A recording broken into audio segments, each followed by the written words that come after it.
اللہ کے نام سے شروع جو نہایت مہربان ہمیشہ رحم فرمانے والا ہے۔ طاسین حقیقی معنی اللہ اور رسول صلی اللہ علیہ وآلہ وسلم ہی بہتر جانتے ہیں۔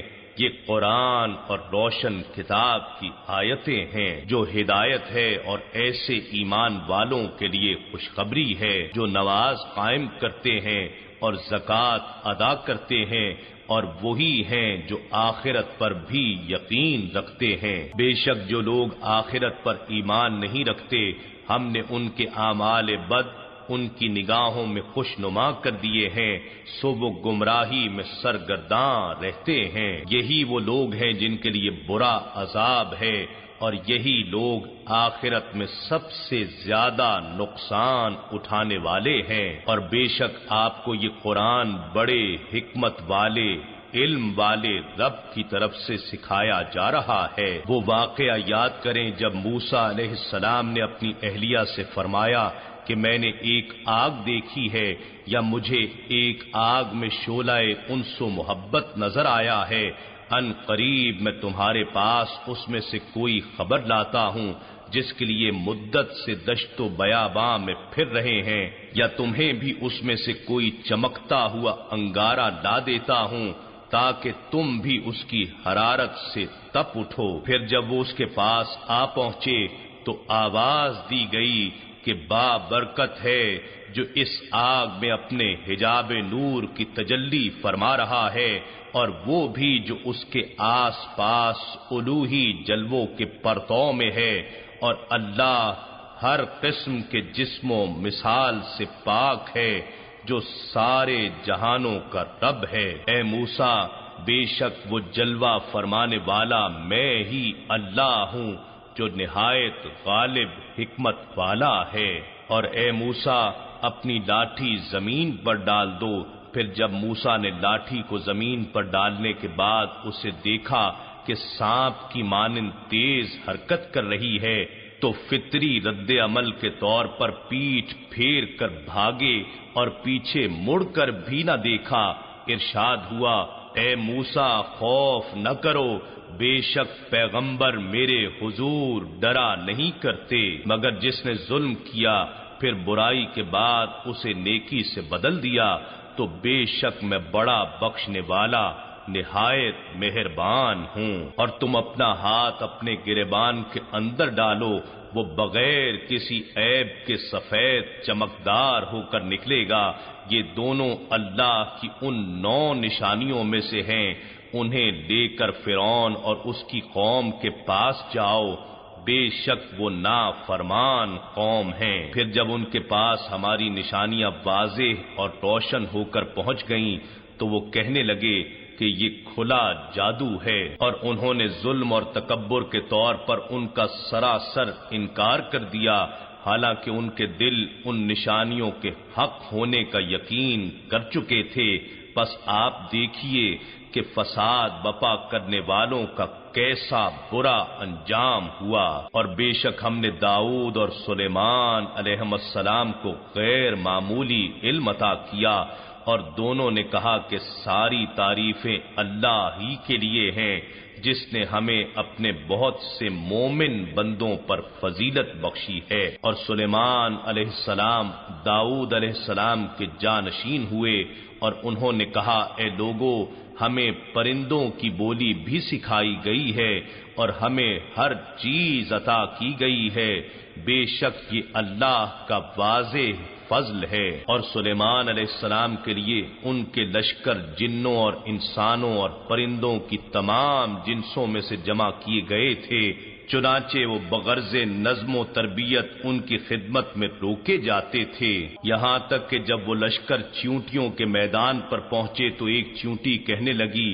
اے چیونٹیوں، اپنی رہائش گاہوں میں داخل ہو جاؤ، کہیں سلیمان علیہ السلام اور ان کے لشکر تمہیں کچل نہ دیں، اس حال میں کہ انہیں خبر بھی نہ ہو۔ تو وہ یعنی سلیمان علیہ السلام اس چیونٹی کی بات سے ہنسی کے ساتھ مسکرائے اور عرض کیا، اے پروردگار، مجھے اپنی توفیق سے اس بات پر قائم رکھ کہ میں تیری اس نعمت کا شکر بجا لاتا رہوں جو تو نے مجھ پر اور میرے والدین پر انعام فرمائی ہے، اور میں ایسے نیک عمل کرتا رہوں جن سے تو راضی ہوتا ہے، اور مجھے اپنی رحمت سے اپنے خاص قرب والے نیکوکار بندوں میں داخل فرما دے۔ اور سلیمان علیہ السلام نے پرندوں کا جائزہ لیا تو کہنے لگے، مجھے کیا ہوا ہے کہ میں ہدہد کو نہیں دیکھ پا رہا، یا وہ واقعی غائب ہو گیا ہے؟ میں اسے بغیر اجازت غائب ہونے پر ضرور سخت سزا دوں گا، یا اسے ضرور ذبح کر ڈالوں گا، یا وہ میرے پاس اپنے بے قصور ہونے کی واضح دلیل لائے گا۔ بس وہ تھوڑی ہی دیر باہر ٹھہرا تھا کہ اس نے حاضر ہو کر عرض کیا، مجھے ایک ایسی بات معلوم ہوئی ہے جس پر شاید آپ مطلع نہ تھے، اور میں آپ کے پاس ملک سبا سے ایک یقینی خبر لایا ہوں۔ میں نے وہاں ایک ایسی عورت کو پایا ہے جو ان یعنی ملک سبا کے باشندوں پر حکومت کرتی ہے، اور اسے ملکیت و اقتدار میں ہر ایک چیز بخشی گئی ہے، اور اس کے پاس بہت بڑا تخت ہے۔ میں نے اسے اور اس کی قوم کو اللہ کے بجائے سورج کو سجدہ کرتے پایا ہے، اور شیطان نے ان کے اعمال بد ان کے لیے خوب خوشنما بنا دیے ہیں، اور انہیں توحید کی راہ سے روک دیا ہے، سو وہ ہدایت نہیں پا رہے۔ اس لیے روکے گئے ہیں کہ وہ اس اللہ کے حضور سجدہ ریز نہ ہوں جو آسمانوں اور زمین میں پوشیدہ حقائق اور موجودات کو باہر نکالتا یعنی ظاہر کرتا ہے، اور ان سب چیزوں کو جانتا ہے جسے تم چھپاتے ہو اور جسے تم آشکار کرتے ہو۔ اللہ کے سوا کوئی لائق عبادت نہیں، وہی عظیم تخت اقتدار کا مالک ہے۔ سلیمان علیہ السلام نے فرمایا، ہم ابھی دیکھتے ہیں کیا تو سچ کہہ رہا ہے یا تو جھوٹ بولنے والوں سے ہے۔ میرا یہ خط لے جا اور اسے ان کی طرف ڈال دے، پھر ان کے پاس سے ہٹ آ، پھر دیکھ وہ کس بات کی طرف رجوع کرتے ہیں۔ ملکہ نے کہا، اے سرداروں، میری طرف ایک نامہ بزرگ ڈالا گیا ہے، بے شک وہ خط سلیمان علیہ السلام کی جانب سے آیا ہے، اور وہ اللہ کے نام سے شروع کیا گیا ہے جو بے حد مہربان بڑا رحم فرمانے والا ہے۔ اس کا مضمون یہ ہے کہ تم لوگ مجھ پر سر بلندی کی کوشش مت کرو اور فرما بردار ہو کر میرے پاس آ جاؤ۔ ملکہ نے کہا، اے دربار والو، تم مجھے میرے اس معاملے میں مشورہ دو، میں کسی کام کا قطعی فیصلہ کرنے والی نہیں ہوں، یہاں تک کہ تم میرے پاس حاضر ہو کر اس امر کے موافق یا مخالف گواہی دو۔ انہوں نے کہا، ہم طاقتور اور سخت جنگجو ہیں، مگر حکم آپ کے اختیار میں ہے، سو آپ خود ہی غور کر لیں کہ آپ کیا حکم دیتی ہیں۔ ملکہ نے کہا، بے شک جب بادشاہ کسی بستی میں داخل ہوتے ہیں تو اسے تباہ و برباد کر دیتے ہیں، اور وہاں کے باعزت لوگوں کو ذلیل و رسوا کر ڈالتے ہیں، اور یہ لوگ بھی اسی طرح کریں گے۔ اور بے شک میں ان کی طرف کچھ تحفہ بھیجنے والی ہوں، پھر دیکھتی ہوں قاصد کیا جواب دے کر واپس لوٹتے ہیں۔ سو جب وہ قاصد سلیمان علیہ السلام کے پاس آیا تو سلیمان علیہ السلام نے اس سے فرمایا، کیا تم لوگ مال و دولت سے میری مدد کرنا چاہتے ہو؟ سو جو کچھ اللہ نے مجھے عطا فرمایا ہے اس دولت سے بہتر ہے جو اس نے تمہیں عطا کی ہے، بلکہ تم ہی ہو جو اپنے تحفے سے فرحاں اور نازاں ہو۔ تو ان کے پاس تحفے سمیت واپس پلٹ جا، سو ہم ان پر ایسے لشکروں کے ساتھ حملہ کرنے آئیں گے جن سے انہیں مقابلے کی طاقت نہیں ہوگی، اور ہم انہیں وہاں سے بے عزت کر کے اس حال میں نکالیں گے کہ وہ قیدی بن کر رسوا ہوں گے۔ سلیمان علیہ السلام نے فرمایا، اے دربار والو، تم میں سے کون اس ملکہ کا تخت میرے پاس لا سکتا ہے قبل اس کے کہ وہ لوگ فرما بردار ہو کر میرے پاس آ جائیں؟ ایک قوی ہیکل جن نے عرض کیا، میں اسے آپ کے پاس لا سکتا ہوں قبل اس کے کہ آپ اپنے مقام سے اٹھیں، اور بے شک میں اس کے لانے پر طاقتور اور امانت دار ہوں۔ پھر ایک ایسے شخص نے عرض کیا جس کے پاس آسمانی کتاب کا کچھ علم تھا کہ میں اسے آپ کے پاس لا سکتا ہوں قبل اس کے کہ آپ کی نگاہ آپ کی طرف پلٹے، یعنی پلک جھپکنے سے بھی پہلے۔ پھر جب سلیمان علیہ السلام نے اس تخت کو اپنے پاس رکھا ہوا دیکھا تو کہا یہ میرے رب کا فضل ہے تاکہ وہ مجھے آزمائے کہ آیا میں شکر گزاری کرتا ہوں یا ناشکری، اور جس نے اللہ کا شکر ادا کیا سو وہ محض اپنی ہی ذات کے فائدے کے لیے شکر مندی کرتا ہے، اور جس نے ناشکری کی تو بے شک میرا رب بے نیاز کرم فرمانے والا ہے۔ سلیمان علیہ السلام نے فرمایا اس ملکہ کے امتحان کے لیے اس کے تخت کی صورت اور حیت بدل دو، ہم دیکھیں گے کہ آیا وہ پہچان کی راہ پاتی ہے یا ان میں سے ہوتی ہے جو سوجھ بوجھ نہیں رکھتے۔ پھر جب وہ ملکہ آئی تو اس سے کہا گیا کیا تمہارا تخت اسی طرح کا ہے؟ وہ کہنے لگی گویا یہ وہی ہے، اور ہمیں اس سے پہلے ہی نبوت سلیمان کے حق ہونے کا علم ہو چکا تھا اور ہم مسلمان ہو چکے ہیں۔ اور اس ملکہ کو اس معبود باطل نے پہلے قبول حق سے روک رکھا تھا جس کی وہ اللہ کے سوا پرستش کرتی رہی تھی، بے شک وہ کافروں کی قوم میں سے تھی۔ اس ملکہ سے کہا گیا اس محل کے صحن میں داخل ہو جا جس کے نیچے نیل گوں پانی کی لہریں چلتی تھیں۔ پھر جب ملکہ نے اس مزین بلوری فرش کو دیکھا تو اسے گہرے پانی کا تالاب سمجھا، اور اس نے پائچے اٹھا کر اپنی دونوں پنڈلیاں کھول دیں۔ سلیمان علیہ السلام نے فرمایا یہ تو محل کا شیشوں جڑا صحن ہے۔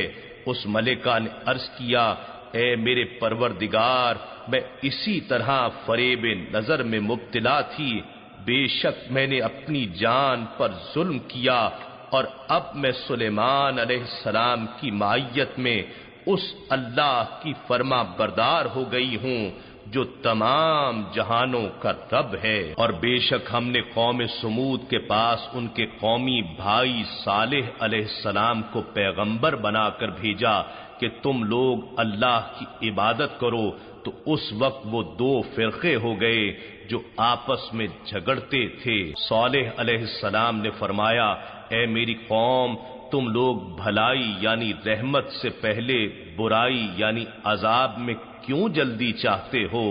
تم اللہ سے بخشش کیوں طلب نہیں کرتے تاکہ تم پر رحم کیا جائے؟ وہ کہنے لگے ہمیں تم سے بھی نحوست پہنچی ہے اور ان لوگوں سے بھی جو تمہارے ساتھ ہیں۔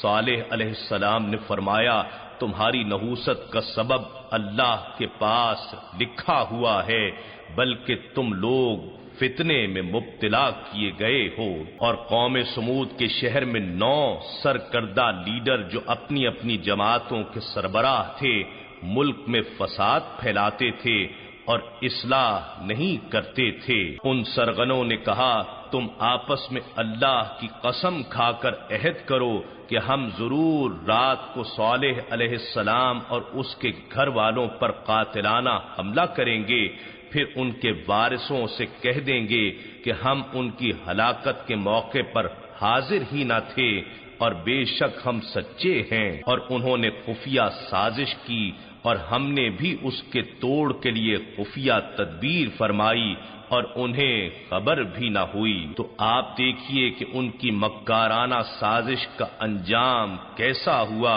بے شک ہم نے ان سرداروں کو اور ان کی ساری قوم کو تباہ و برباد کر دیا، سو یہ ان کے گھر ویران پڑے ہیں اس لیے کہ انہوں نے ظلم کیا تھا۔ بے شک اس میں اس قوم کے لیے عبرت کی نشانی ہے جو علم رکھتے ہیں۔ اور ہم نے ان لوگوں کو نجات بخشی جو ایمان لائے اور تقوی شعار ہوئے۔ اور لوط علیہ السلام کو یاد کریں جب انہوں نے اپنی قوم سے فرمایا کیا تم بے حیائی کا ارتکاب کرتے ہو؟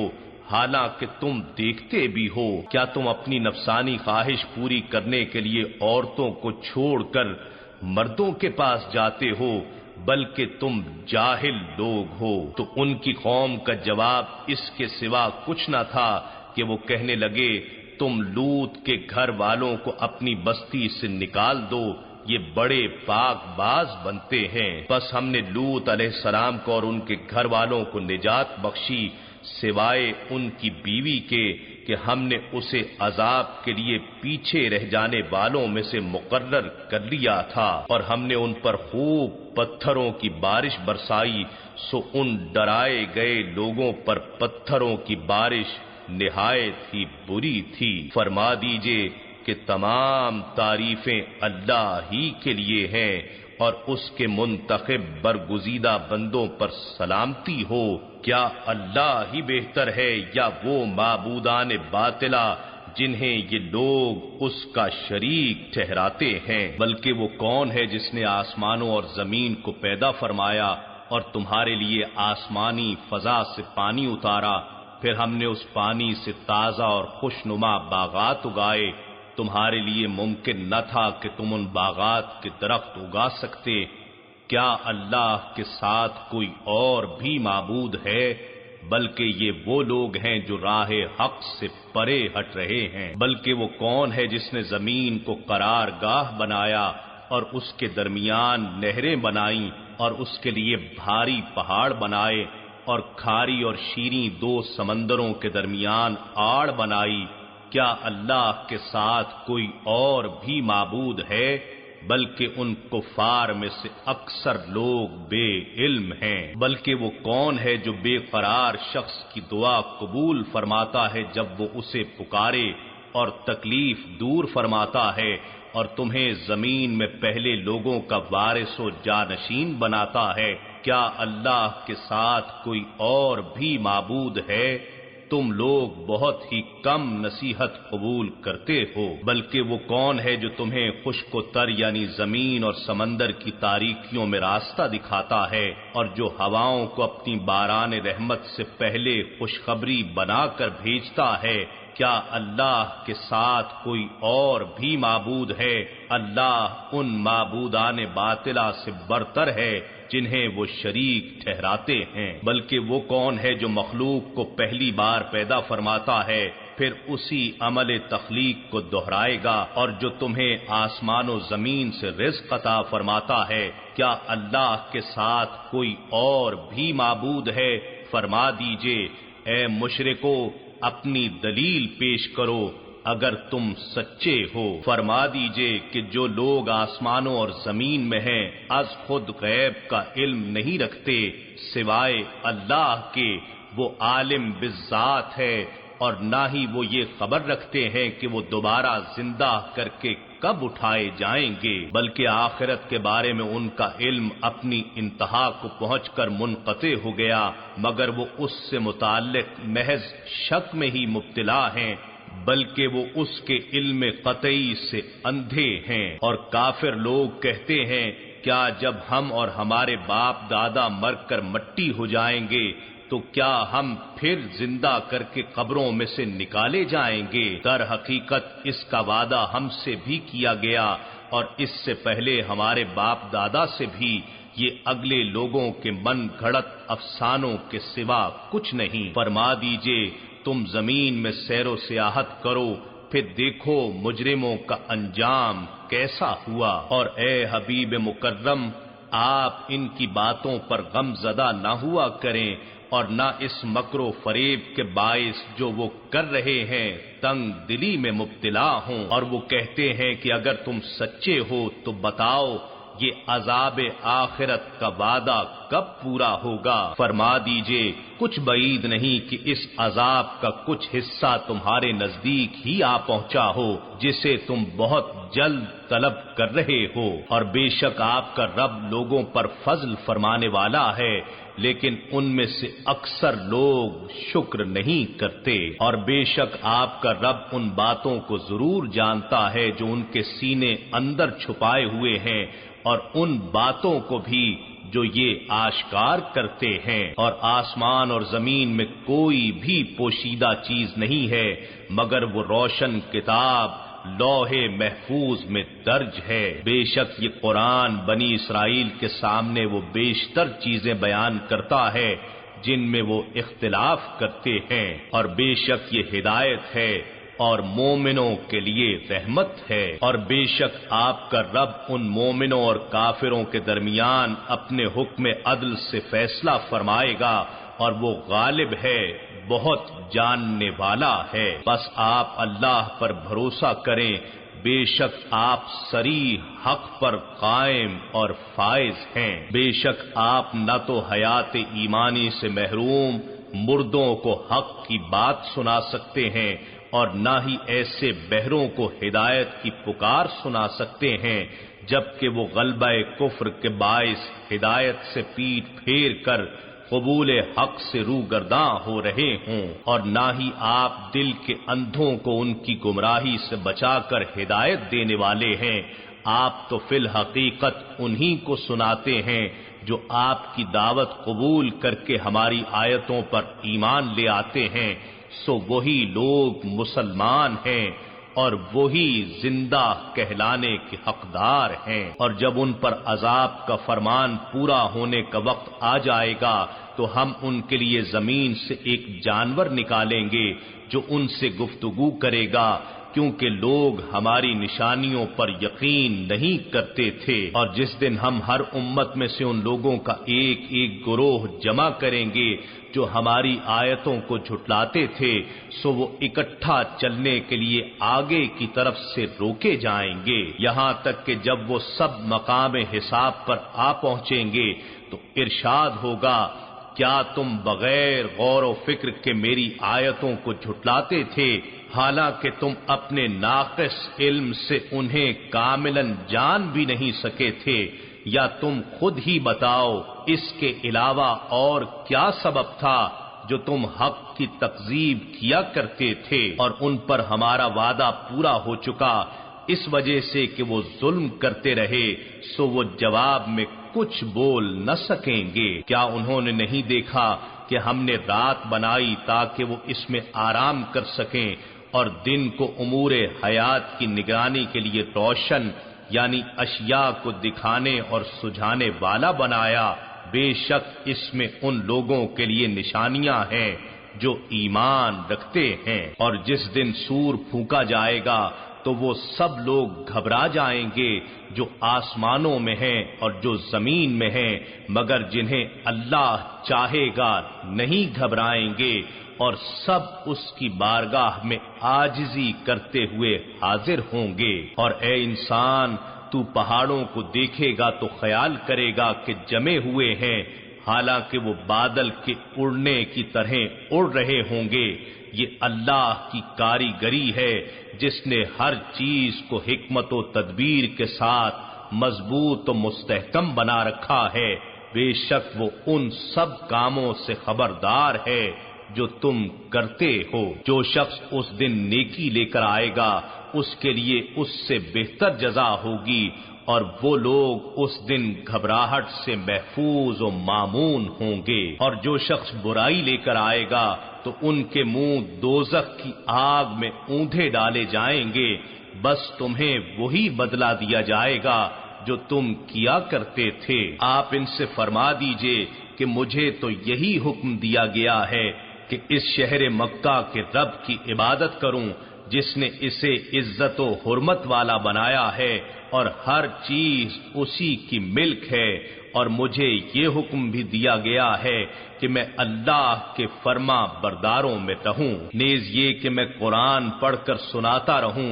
سو جس شخص نے ہدایت قبول کی تو اس نے اپنے ہی فائدے کے لیے راہ راست اختیار کی، اور جو بہکا رہا تو آپ فرما دیں کہ میں تو صرف ڈر سنانے والوں میں سے ہوں۔ اور آپ فرما دیجئے کہ تمام تعریفیں اللہ ہی کے لیے ہیں، وہ ان قریب تمہیں اپنی نشانیاں دکھا دے گا، سو تم انہیں پہچان لوگے، اور آپ کا رب ان کاموں سے بے خبر نہیں جو تم انجام دیتے ہو۔